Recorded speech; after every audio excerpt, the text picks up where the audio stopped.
أرسله بالحق بشيرا ونذيرا وداعيا إلى الله بإذنه وسراجا منيرا. أما بعد فأعوذ بالله من الشيطان الرجيم. بسم الله الرحمن الرحيم. وللآخرة خير لك من الأولى. صدق الله العظيم وصدق رسوله النبي الكريم ونحن على ذلك من الشاهدين والشاكرين والحمد لله رب العالمين. درود شريف قرئ اللهم صل على محمد وعلى آل محمد كما صليت على إبراهيم وعلى آل إبراهيم إنك حميد مجيد. اللهم بارك على محمد وعلى آل محمد كما باركت على إبراهيم وعلى آل إبراهيم إنك حميد مجيد. मेरा दिल तलब रहा है मेरे जलने रहा है सीना. ये दवा वही मिलेंगी मुझे ले चलो मदीना. बलग़ल उला बिकमालिही कशफ़त तुजा बिजमालिही हसनत जमीअ ख़िसालिही सल्लु अलैहि. ज़िक्र बातिल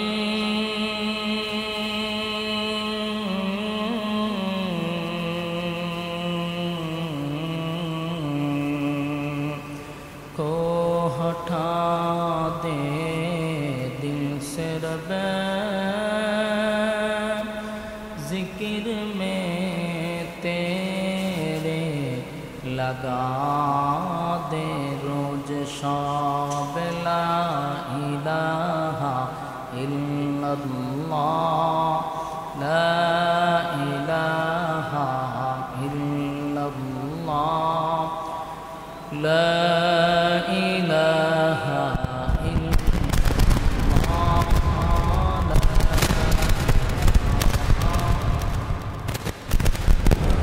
ला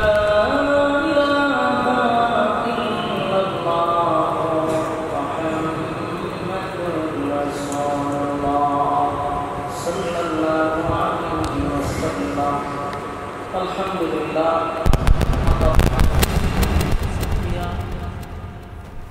যে রব্বে করিম আমাদেরকে প্রচণ্ড গরমের মধ্যে মদিনাতুল উলুম জামিয়া আশরাফিয়া মাদ্রাসায় অবস্থান করার জুমার নামাজ পড়ার উদ্দেশ্যে আসার এবং বসার যে তৌফিক রব্বে করিম আমাদেরকে দান করেছেন, এজন্য আমরা শুকরিয়া আদায় করছি আলহামদুলিল্লাহ। লক্ষ কোটি দুরুদ এবং সালাম আল্লাহর সৃষ্টির প্রধান আকর্ষণ জনাবে মুহাম্মদুর রাসূলুল্লাহ সাল্লাল্লাহু আলাইহি ওয়াসাল্লাম। সম্মানিত মুসলিয়ান কালাম, অত্যন্ত গুরুত্বপূর্ণ একটি দিন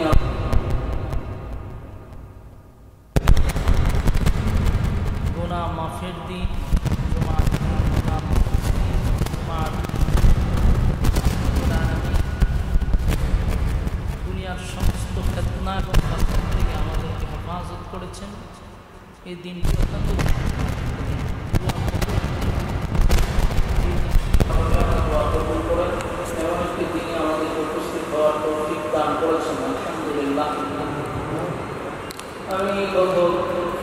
বিগত কয়েক জুমায় আপনাদের সামনে সূরা দুহার আলোচনা করতেছিলাম। আজকের জুমায় আমরা এই আলোচনা শেষ করার চেষ্টা করব ইনশাআল্লাহ। আগামী জুমায় বেঁচে থাকলে আমরা ভিন্ন এক সূরা নিয়ে আলোচনা করব। তো সূরা দুহার প্রেক্ষাপট, কেন নাজিল হলো, কোন কারণে নাজিল হলো, কিসের কারণে, এটা আপনাদেরকে আমি শোনাইছি আলহামদুলিল্লাহ। সূরা দুহার সরল তর্জমাগুলি আপনাদের সামনে আমি পেশ করেছি। তার বাস্তবতা এবং প্রেক্ষাপট নিয়ে বিস্তারিত আলোচনাও করেছি বিগত জুমায়। আজকের জুমায় আমরা আলোচনা করতে চাই যে 3টা প্রশ্ন ছিল, শুধু 3টা প্রশ্ন বাকি আছে, বাকি সব সাইড আমরা আলোচনা করে ফেলেছি আলহামদুলিল্লাহ। দ্বিত্ববাদী, তৃত্ববাদী, বহুবাদী, এই 3টা দল রাসূল আরবি সাল্লাল্লাহু আলাইহি সাল্লামকে 3টা প্রশ্ন করেছিল। ইহুদি, খ্রিস্টান আর হলো মূর্তি পূজারী, 3 দল আল্লাহ রাসূল সাল্লাল্লাহু আলাইহি সাল্লামকে 3টা প্রশ্ন করেছিল। মক্কা থেকে মদিনায় গিয়ে মদিনার কিছু পাদ্রীদের, তাওরাতের আলেম যারা ছিল, তাদের কাছ থেকে 3 প্রশ্ন তারা নিয়ে আসছে আবার মক্কায় এসে রাসূল সাল্লাল্লাহু আলাইহি সাল্লামকে জিজ্ঞাসা করলো যে আমরা আপনাকে মহব্বত করি, ভালোবাসি, আপনি যদি 3 প্রশ্নের জবাব দিতে পারেন আমরা আপনার ধর্ম গ্রহণ করব, কালেমা পড়ে মুসলমান হয়ে যাব। পরবর্তীতে 3 প্রশ্নের জবাব দিতে গিয়ে 15 দিন পর্যন্ত ওহী নাযিল হয় নাই। কেন? এটাও আলোচনা হয়ে গেছে। ইনশাআল্লাহ না বলার কারণে 15 দিন ওহী বন্ধ হয়ে গেছে। এর আরও অনেক ব্যাখ্যা ছিল। রাসূল সাল্লাল্লাহু আলাইহি সাল্লাম অসুস্থ হয়ে গেছিল, যার জন্য উনি তাহাজ্জুদে প্রায় সময় অ্যাটেন্ড থাকতে পারতেন না। এটা নিয়েও সমালোচনা হয়েছে। রাসূল সাল্লাল্লাহু আলাইহি সাল্লামকে বিভিন্নভাবে কটাক্ষ করে মূর্তি পূজারীরা বিভিন্নভাবে গালমন্দ করছে। সব আলোচনা হয়ে গেছে। এখন আসুন 3 প্রশ্ন। প্রথম প্রশ্ন তারা করছিল রূহ সম্পর্কে। তো রূহ সম্পর্কে যে আলোচনা করছে এটা এই সূরাতেও নাই, এটা বনী ইসরাঈলের এক সূরার মধ্যে আল্লাহ রাব্বুল আলামিন রূহ সম্পর্কে আলোচনাটা তুলে ধরেছেন।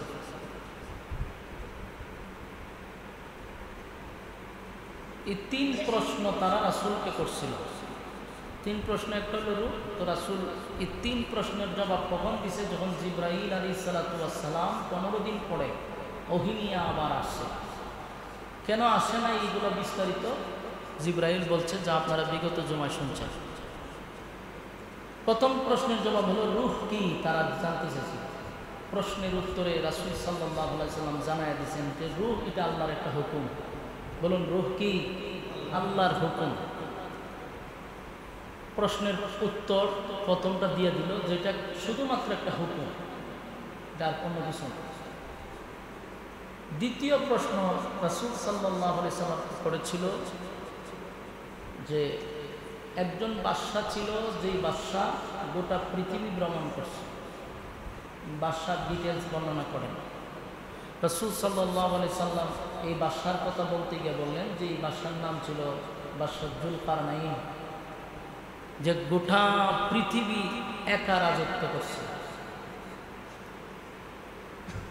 এখন আপনারা জানেন যে একটা বাংলাদেশ শাসন করে প্রধানমন্ত্রী শেখ হাসিনা, আমেরিকা শাসন করতেছে এখন বর্তমান প্রেসিডেন্ট জো বাইডেন, রাশিয়া শাসন করতেছে পুতিন। এরকম এক একটা দেশ নিয়ে একজনে রাজত্ব করে।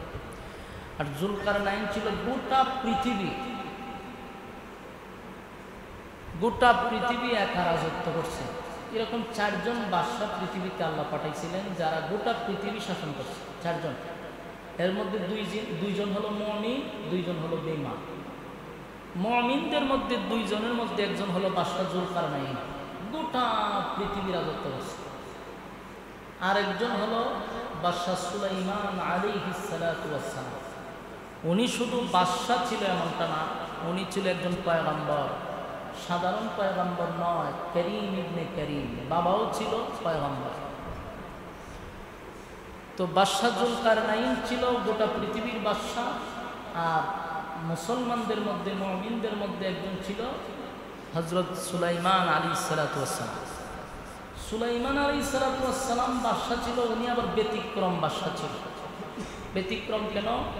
পৃথিবীতে ওনার মতো রাজত্ব বাদশাহী আল্লাহ অতীত কাউকে দেয় নাই, কিয়ামত পর্যন্ত আর কাউকে দিবে না। সুবহানাল্লাহ।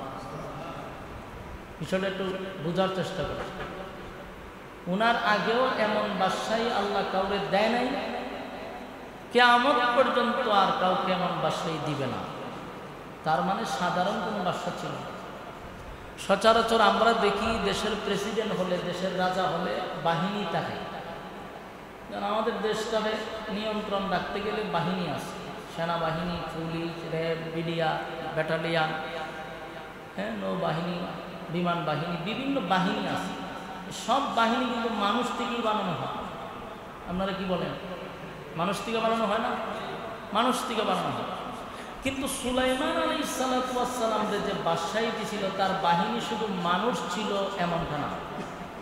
ওনার বাহিনী ছিল জিন্নাত। জিন্নাত ওনার বাহিনী ছিল। ওনার বাহিনী ছিল পক্ষীকুল, পাখিরাও ওনার বাহিনী ছিল। আমাদের মধ্যে শুধু মানুষ থাকে বাহিনী, আর ওনার বাহিনী মানুষও ছিল, জিনও ছিল, পাখিও ছিল। জিন্নাত দিয়ে উনি দেশ চালাইছেন, এত বড় ক্ষমতা ছিল। উনার একটা বিমান ছিল, যেটা কিয়ামত পর্যন্ত এত বড় বিমান আর বানাইতে পারবে না। এখন যে এত উন্নতির যুগ, প্রযুক্তির যুগ, এরপরেও 5 থেকে 6 হাজার যাত্রী নেয় এমন বিমান এখন পর্যন্ত পৃথিবীর কেউ বানাইতে পারে নাই। আমার কথা কি বুঝতেছেন? 5 থেকে 7 হাজার বিমানে যাত্রী নেয় এমন বিমান এখনো বানাইতে পারে নাই এত উন্নতির যুগে। আর সুলাইমান আলাইহিসসালাতু ওয়াসসালামের যে বিমান ছিল তখনকার যুগে, এই বিমানে ওনার বিবি ছিল প্রায় 300 জন। আপনারা সুবহানাল্লাহ আছেন? সুবহানাল্লাহ কোন সময় হয়? আশ্চর্য হইলে আপনাদের কাছে এটা আশ্চর্য লাগছে না? বউ কতজন আছে? 300 বউ ছিল। 700 বান্দি ছিল। বান্দি বুঝুননি? এখন তো এটা নাই, দাসী আগে ছিল। 700 বান্দি, 300 বউ, কত হয়েছে? 1000 তো ওনার অধীনে আছে। এরপরে ছিল মানুষ বাহিনী, এরপরে ছিল জিন্নাত বাহিনী, এরপরে ছিল পাখিকুল বাহিনী। এই সব বাহিনী নিয়ে হাজার হাজার লক্ষাধিক যাত্রী নিয়ে এই বিমানে বহন করত। সুবহানাল্লাহ। এমন বিমান পৃথিবীর কেউ বানাইতে পারবা? কিয়ামত পর্যন্ত সম্ভব না। 1000 না, 1,00,000 যাত্রী নিয়ে উনি চলত। সুলাইমান আলাইহিসসালাতু ওয়াসসালাম যে বিমানটা দিয়ে চলতো, এটার মধ্যে না লাগতো কোনো পেট্রোল, না লাগতো কোনো অকটেন, না লাগতো পানি, কিছুই লাগতো না। পেট্রোলবিহীন, পানিবিহীন বিমান উপরে চলতো। সুবহানাল্লাহ। এটা ল্যান্ড করার জন্য নির্দিষ্ট কোনো বিমানবন্দর ছিল না। কথা বুঝতেছেন? এখনকার বিমান ল্যান্ড করতে গেলে একটা নির্দিষ্ট জায়গা লাগে, এটা যেখানে খুশি সেখানে গিয়ে ল্যান্ড করতে পারত। এত বিশাল বিমান ছিল, পানিও লাগে নাই, তেল পেট্রোল কিছুই লাগে। সুলাইমান আলাইহিসসালাতু ওয়াসসালাম এই রাজত্ব আল্লাহ ওনাকে দিছে। লম্বা ঘটনা তো। সুলাইমান পয়গম্বর, উনিও ছিল একজন বাদশাহ। জুলকারনাইন, উনিও ছিল একজন বাদশাহ। জুলকারনাইনকে আল্লাহ রাব্বুল আলামিন একটা ঘোড়া দিছিল, মুজিজার ঘোড়া, যেই ঘোড়ায় বসে উনি গোটা পৃথিবী ভ্রমণ করত। সুবহানাল্লাহ। এখনকার প্রাইভেট কার দিয়া আপনি গোটা পৃথিবী ভ্রমণ করতে পারবেন? উনি একটা ঘোড়া দিয়ে গোটা পৃথিবী ভ্রমণ করতে, এত বেগে দৌড়ত যে যেখানে সূর্য উদিত হয় সেখানেও উনি গেছে, যেখানে সূর্য অস্ত যায় সেখানেও উনি গেছে। সুবহানাল্লাহ। এত বিশাল ক্ষমতা আল্লাহ জুলকারনাইন বাদশাকে দিছে। এই বাদশার ডিটেলস বর্ণনা করছেন রাসূল সাল্লাল্লাহু আলাইহি ওয়াসাল্লাম। কয় প্রশ্ন গেল? 2টা। 3 নাম্বার প্রশ্ন করছেন। 3 নাম্বার প্রশ্ন হলো যে 7 জন ব্যক্তি একটা গুহার ভিতরে আশ্রয় নিছিল এক জালেম শাসকের আমলে। সাতজন ব্যক্তি গুহার ভিতরে আশ্রয় নেয় এই জালেম থেকে বাঁচার জন্য। এই সাতজন যুবকের ডিটেলস বর্ণনা করেন, তারা কারা ছিল। তো রাসূল সাল্লাল্লাহু আলাইহি সাল্লাম বলেন এই গুহাবাসীর ঘটনা তারা রাসূলের কাছে জানতে চেয়েছে।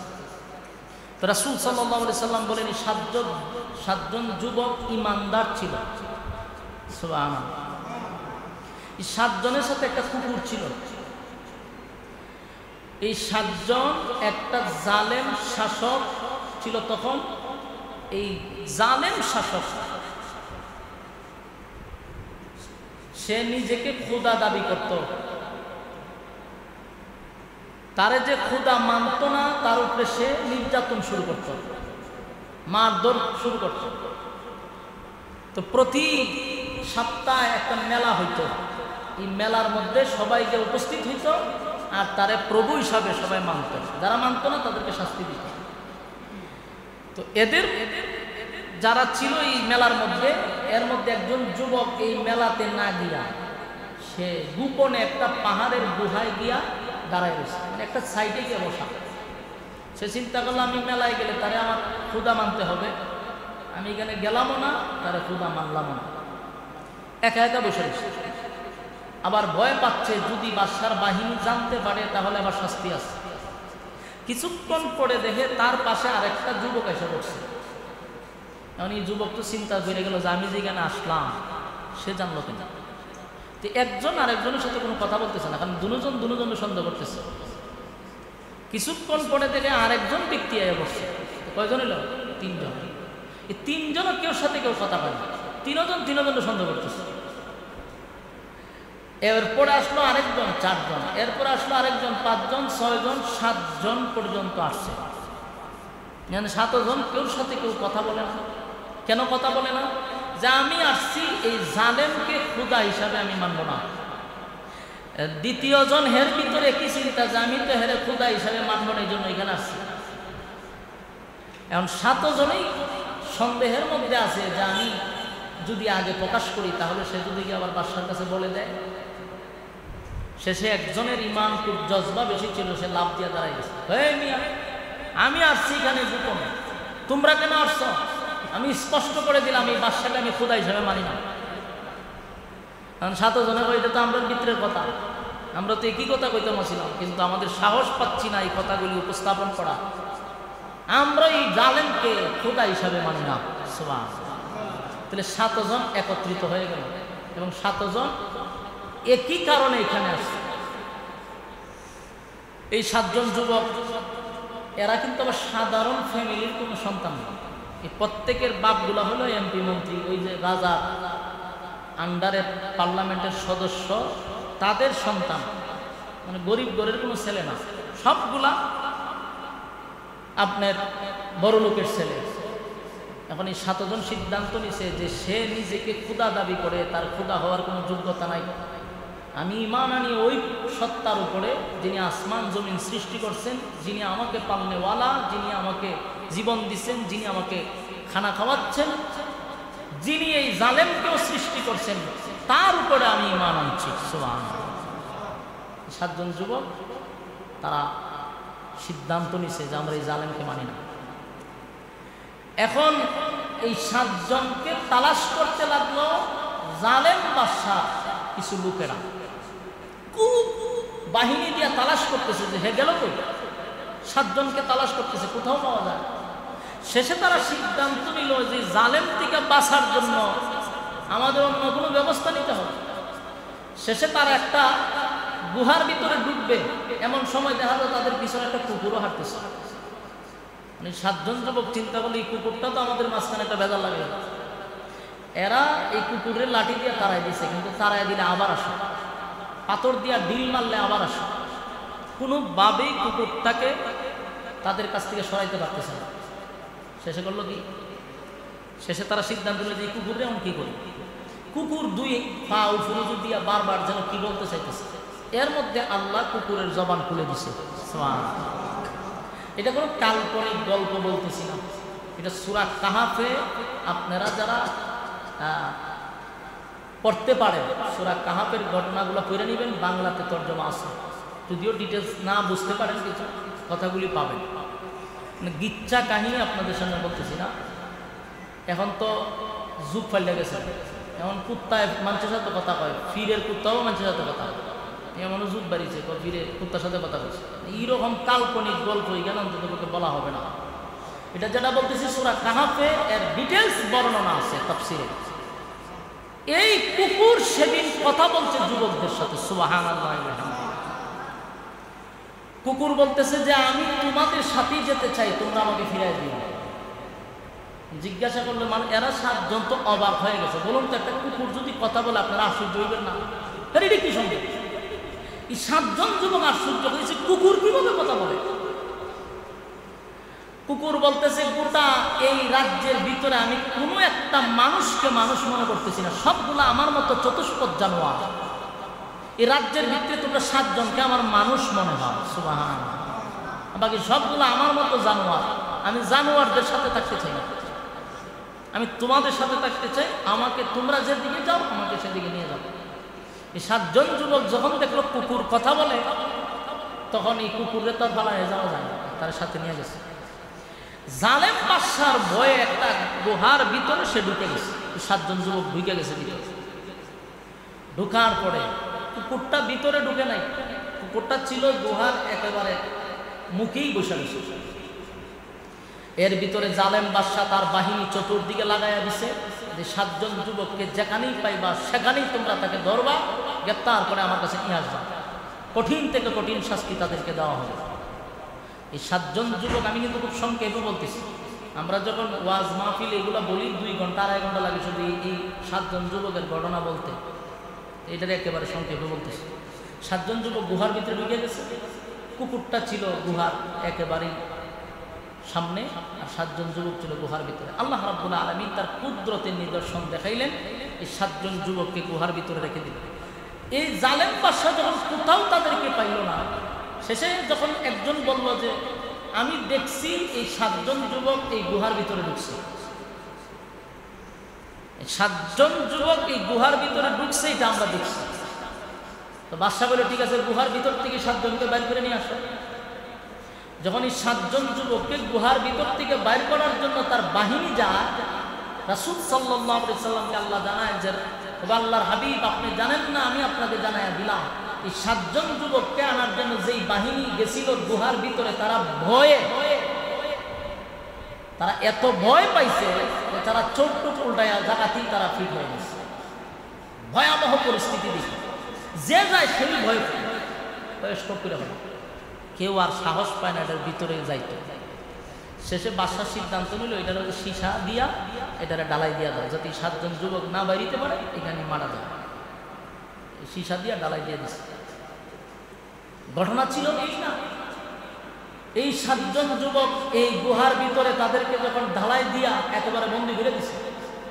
বছর যায়, বছরের পর বছর যাইতেছে, 309 বছর হয়ে গেছে। কত বছর? 309 বছর। এই কথাগুলি সূরা কাহাফে আছে। 309 বছর পরে যে কোনো এক কারণে এই জায়গাটা একটা সাইড ছুটে গেছে অথবা ভেঙে গেছে, তখন এই 7 জন যুবক যেটার ভিতরে ছিল 309 বছর পরে তাদের ঘুম ভাঙছে। 309 বছর পরে তারা জাগ্রত হয়েছে। এর ভিতরে 309 বছর গেছে, এর খবর নাই। এইটার ভিতরে আল্লাহ তাদেরকে ঘুম পাড়ায় দিয়েছে, তাদেরকে ঘুম থেকে জাগ্রত করছে 309 বছর পরে। 309 বছর পরে তারা জাগ্রত হওয়ার পরে তারা একজন আরেকজনকে বলতেছে যে আমরা যে এখানে ঘুমাইলাম কতটুকু ঘুমাইছি। একজনে বলতেছে এই তো ঘন্টা 2 ঘন্টা হইতে পারে, একজনে না এর চেয়ে বেশি অন্তত পক্ষে দিনের অর্ধেক হবে, কেউ বলতেছে না এর থেকে বেশি হবে। এরকমভাবে তারা যখন বলা বলি শুরু করলো, একজন একটা বললো যে আল্লাহ ভালো জানে আমরা কতটুকু ঘুমাইছি। এখন লাগছিলি ফেডের কিদা বলুন তো দেখি, আমরা যে রাত্রে খাইয়া ঘুমাই সকালে ফেডে কিদা লাগেনি? এরা ঘুমাইছে কত বছর? 309 বছর। ফেডে কিদা আসেনি? 309 বছর পরে ঘুম থেকে জাগ্রত হওয়ার পরে ফেডে লাগছে প্রচন্ড কিদা। এখন উঠতে একজনে বলে আমরা তর্কাতর্কি পরে করবো, কতটুকু ঘুমাইছি এটা পরে আলোচনা হইব, আগে কিছু নিয়ে আসো, আমরা কিছু খাই। অনেক 7 জনের মধ্যে একজনে বলতেছে সবাই যদি বাইরে আর বাসায় যদি আমরা দেখে, সে কিন্তু খবর আছে। এরা এখন ওই জালেম বাসার ভয়ে আছে, এর ভিত্তিতে 309 বছর গেছে, তাদের খবর নেই। এখন বলতেছে আমরা যদি এখান থেকে বাইর হয়ে আর বাসায় যদি দেখে, আমাদেরকে আবার গ্রেপ্তার করবে, আমাদেরকে আবার হত্যা করবে। সুতরাং আমরা সবাই বার হয়ে না হইয়া একজন বাহির হই, কিছু টাকা পয়সা নিয়ে তারা একজন বাইরিয়া গেছে দোকান থেকে কিছু জিনিস আনার জন্য। বাইরিয়া আছে সুবহানাল্লাহ, আছে গোটা এখনো। এখন এই যুবক যখন বাইরেছে করতে থেকে বাইরে আসে, তো সে আশ্চর্য হয়ে গেছে, কিরে একদিনের ভিতরে সবজি উলট পালট হয়ে গেল, ঘটনা। আচ্ছা কোন তো দেখি, এই শাহজাহানপুর আজ থেকে 30 বছর আগে যেরকম ছিল এখনো কিরকমই না পরিবর্তন হয়েছে?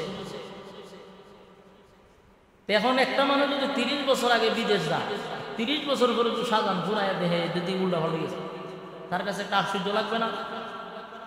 309 বছর পরে ঘুম থেকে জাগ্রত হইয়া একটা পরিবর্তন অবশ্যই দেখবে। রাস্তাঘাটের পরিবর্তন, হ্যাঁ, জনগণের পরিবর্তন, ঘর বাড়ির পরিবর্তন, সর্বদিক দিয়া। এখন সে গর্তের থেকে বাইরে আছে, এখানে দোকান ছিল, এখানে তো দোকান নাই। এরপরে সে হাঁটতে লাগলো, হাঁটতে হাঁটতে একটা দোকান পাইছে, এগিয়ে দিয়ে এখানে পরোটা বিক্রি করতেছে। তখন বললো যে ভাই আমাদেরকে 8টা পরোটা দেন। তার মানে এরা 7 জন আর কুকুর একটা, কয়জন? 8টা পরোটা। এই লোকে 8টা পরোটা দেওয়ার পরে সে টাকা বাড়ি করে দিচ্ছে। দোকানের মালিক টাকা দিকে কয়, মিয়া টাকা দিচ্ছেন না ভাই, জানি করেন। আচ্ছা বলুন, 300 বছর পরে বাংলাদেশের টাকার সাথে কোনো মিল পাইবে না? কথা বলেন না? সংগ্রামের আগের টাকা আর এখনের টাকা কি মিল আছে? 309 বছর পরে কত সরকারের ভিতরে গেছে আর আইছে। এরা যখন টাকা দিছে তখন দোকানের মালিক বলল, টাকা দিলেন না ফাজলামি করলেন? ফাজলামি করতাম কেন? প্রতিটা কোন সময়ের টাকা দিছে? এটা তো 300 বছর আগের টাকা।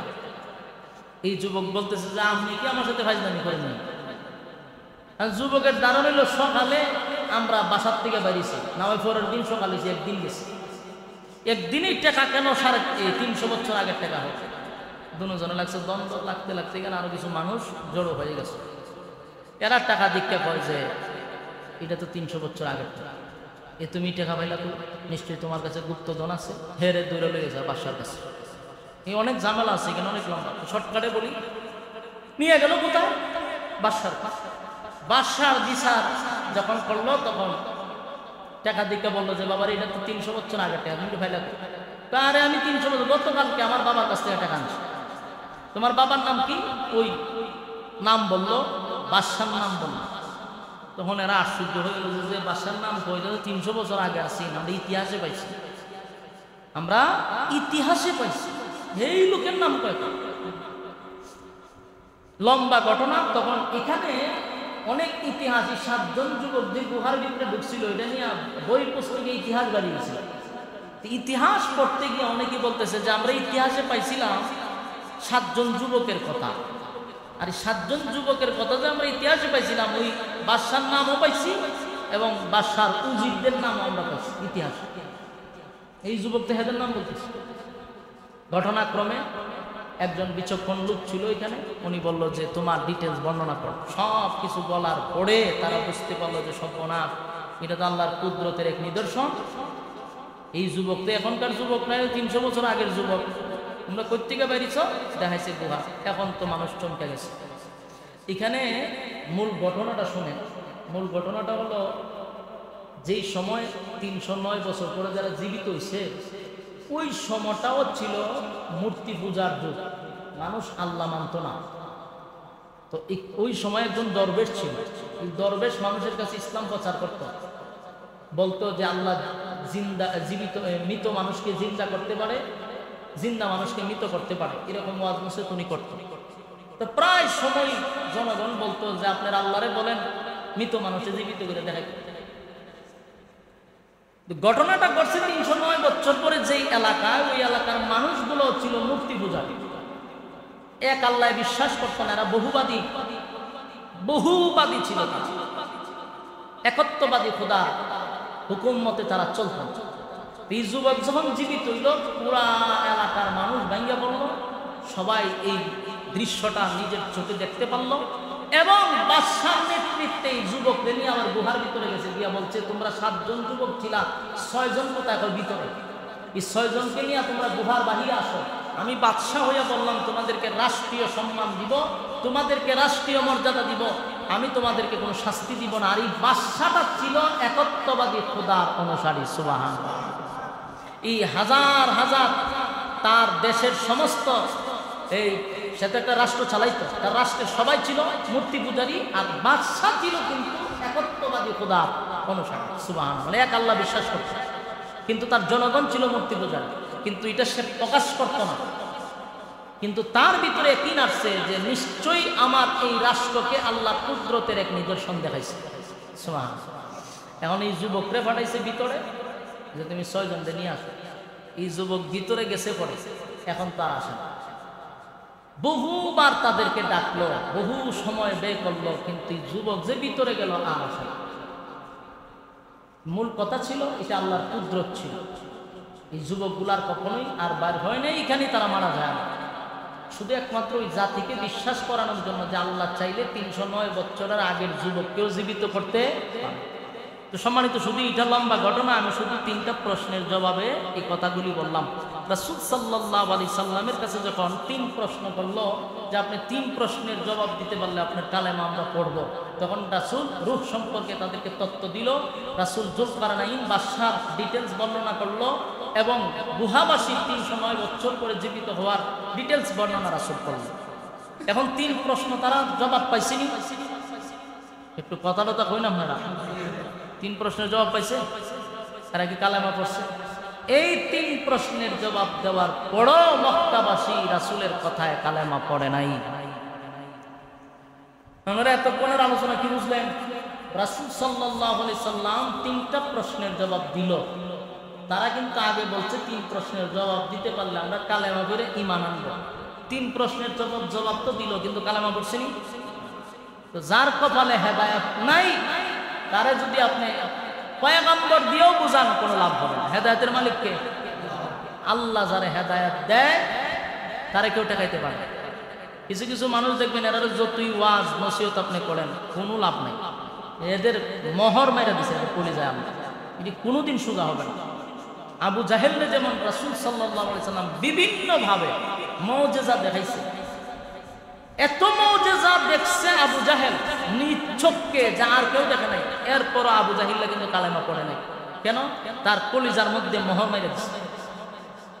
এরকম অসংখ্য মানুষ দিনের কথা শুনতেছে, কোরআন হাদিসের কথা প্রতিনিয়ত শুনতেছে, বিন্দু পরিমাণও তাদের মধ্যে কোনো পরিবর্তন নাই। তো এই জন্য দোয়া করবেন যে আল্লাহ হেদায়েত দান করেন। হেদায়েতের জন্য দোয়া করতে হবে। হেদায়েত কিন্তু আল্লাহ আসমান থেকে লাইমা দেন। কথা বুঝতেছেন আমার? হেদায়েত আসমান থেকে লাইমা দেন। হেদায়েতের জন্য দোয়া করতে হয় যে আল্লাহ আমাকে হেদায়েত দীক্ষা দেন, আমি যেন হেদায়েত প্রাপ্ত হইতে পারি। এই জন্য আল্লাহর কাছে বলতে হয়। তো সম্মানিত, শুধু 3 প্রশ্নের জবাব দেওয়ার পরও তারা কিন্তু রাসূল সাল্লাল্লাহু আলাইহি সাল্লামের কালেমা গ্রহণ করে নাই। তো এই সূরা দুহা নাজিল করছিল একমাত্র রাসূলকে খুশি করার জন্য, আনন্দ দেওয়ার জন্য। সুবহানাল্লাহ। তারা বলছে কি যে আব্দুল্লাহর পুত্র মুহাম্মদকে তার রব ভুলে গেছে, তার রব ভুলে গেছে। আর আল্লাহ এই সূরা নাজিল করে 2টা কসম করছে।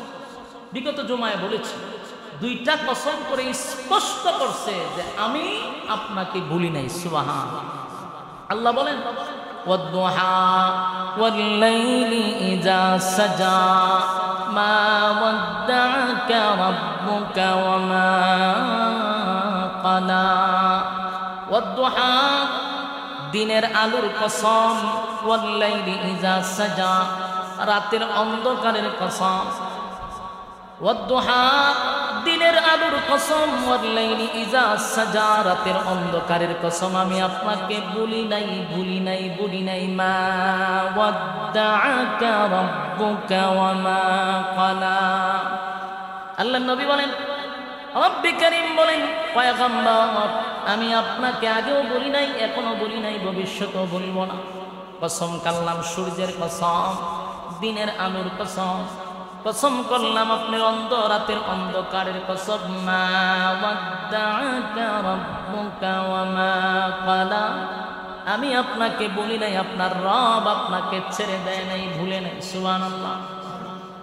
কিন্তু মক্কার মানুষ পয়গম্বরকে কটাক্ষ করে, পয়গম্বরকে বিভিন্নভাবে তারা ঘায়েল করার জন্য, দুর্বল করার জন্য গ্রামে গঞ্জে শহরে বন্দরে সব জায়গায় একটা কথা প্রচার করে দিল, আব্দুল্লাহর পুত্র মুহাম্মদের কাছে একটা লোক আসতো, এখন আর আসে না, তার রব তাকে ভুলে গেছে। নাউজুবিল্লাহ। আল্লাহ বলেন আমি আপনাকে বলি নাই, বলতে পারি না। মা ওয়াদ্দাআকা রাব্বুকা ওয়া মা ক্বালা, আপনার রব আপনাকে বলে নাই। ওয়ালাল আখিরাতু খায়রুল লাকা মিনাল উলা, আপনাকে এখন যা দিছি এই যুগে আপনি যা পাইছেন পরবর্তী যুগের চেয়ে বেশি পাইবেন। আপনারা এখন যা দিছি তার থেকে বেশি নিয়ামত আপনার জন্য অপেক্ষা করতেছে। সুবহানাল্লাহ।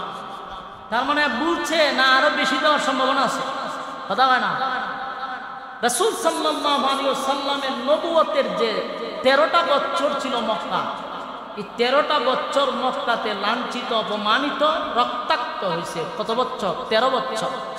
বলুন 13 বছরের জিন্দেগি আর মদিনায় 10 বছরের জিন্দেগি কি সমান ছিল? কথা বলেন না দি। রাসূল আরবি সাল্লাল্লাহু আলাইহি ওয়াসাল্লামের উপরে যে সূরা দুহা নাজিল হয়েছিল, এটা একমাত্র রাসূলকে খুশি করার জন্য, রাসূলকে আনন্দ দেওয়ার জন্য। আল্লাহ এই সূরার মধ্যে 2টা আয়াতে বলছেন আমি আপনাকে অচিরেই খুশি করব, যা আপনি সন্তুষ্ট হবেন। তো এটার এই অচিরেই খুশি করবেন। তাফসীর কারকরা বলেন মক্কা নগরীতে ছিল 13 বছর, প্রচুর নির্যাতন সহ্য করছে। মক্কা থেকে যখন হিজরত করে মদিনায় যায়, রাসূলের এই মক্কার জিন্দেগি আর মদিনার জিন্দেগি কিন্তু আলাদা। মদিনায় যাওয়ার পরে দেশের রাষ্ট্রনায়ক হয়েছে। সুবহানাল্লাহ। বলুন দেশের প্রেসিডেন্ট হয়েছে কিনা, দেশ চালাইছে কিনা, যতটা যুদ্ধ করছে প্রত্যেকটা যুদ্ধে আল্লাহ রাসূলকে বিজয় লাভ করছে, এবং সেদিন থেকে আর কোনো দুঃখ কষ্ট থাকে নাই। শেষ পর্যন্ত রাসূল প্রেসিডেন্ট ছিল। মক্কার জিন্দেগি ছিল নির্যাতনের জিন্দেগি। মায়ের কাছে আল্লাহ নিষেধ করছে, প্রতিবাদ করা যাবে না, এই জন্য প্রতিবাদ করে নাই। মক্কায় গেছে, মদিনায় গেছে পরে যখন তারা যুদ্ধ করতে গিয়ে রাসূলকে আবার আক্রমণ করতেছে, আল্লাহ কয় এখন আর ধৈর্য ধরার সময় নাই, মাথার পাগড়ি মাজায় বাঁধেন, যেটা সামনে সবগুলার ইচ্ছা মতো সাইজ করে। শেষে বদরের যুদ্ধ হয়, 313 জন সাহাবী নিয়ে, একটাও কি ফিরে যেতে পারছে? সবগুলারে শেষ করছে। এই জন্য ইসলাম শুধু নরমের মধ্যে নয়, ইসলাম গরমও আছে। যখন ইসলাম বিরোধী কোনো কাজ হবে চুপ করে বসে থাকলে চলবে না। আপনার চোখের সামনে ইসলাম বিরোধী কাজ চলতেছে, আপনি 5 ওয়াক্ত নামাজ পড়েন, তাসবিহ মসজিদে যান, আর আপনি এগুলা দিকে সেট পালাই দিলেন